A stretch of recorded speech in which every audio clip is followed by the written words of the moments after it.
వీడి పెళ్ళాం వీడిని రోజు దెబ్బలు కొడుతుంది. ఎందుకో మీకు తెలుసా? వీడి పేరు సిద్ధు. వీడు రోడ్ మీద వాటర్ బాటిల్స్ ను అమ్మి ఒక చిన్న ఇల్లు కొనుక్కున్నాడు. కాని ఆ ఇల్లు చాలా చిన్నగా ఉంది. ఒక బెడ్ కూడా సరిగ్గా పడలేదు. అయితే సిద్ధు చెత్తలో చెక్కలు తెచ్చి ఒక బెడ్ వేశాడు. ఇవి అన్నీ చూసిన వీడి పెళ్ళాం చాలా ఫ్రస్ట్రేషన్తో సిద్ధుని దెబ్బలు కొడుతుంది. అయ్యో పాపం అని నేను ఈ ఇల్లును రీనోవేట్ చేద్దాం అనుకున్నాను. ఫస్ట్ ఒక హైడ్రాలిక్ ఫోల్డింగ్ విండో పెట్టాము. ఎక్కడ సిద్ధు తన పెట్స్ తో కలిసి సిటీ వ్యూను ఎంజాయ్ చేస్తాడు.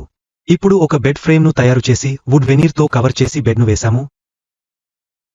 బెడ్ కింద ఫోల్డింగ్ డ్రాయర్ను పెట్టాము. బెడ్ మీద ఒక కేబినెట్ను తయారు చేశాము. ఎక్కడ సిద్ధు తన స్టైలిష్ బట్టలను పెట్టుకుంటాడు. కింద ఒక చిన్న సెల్ఫ్ను చేసి సాకెట్ పెట్టి ఫోన్ ఛార్జింగ్ పెట్టుకోవడానికి. ఎక్కడ ఒక సింక్ ఇంకా కిచెన్ టేబుల్ను పెట్టాము. అలాగే ఒక ఇండక్షన్ను పెట్టాము వంట వండుకోవడానికి. కింద ఒక టాయిలెట్ను చేశాము. టాయిలెట్కు మట్టతో మూసాము. ఆవు సరం అయినప్పుడు కుట్టారు, లేదనప్పుడు మూసుకుంటారు.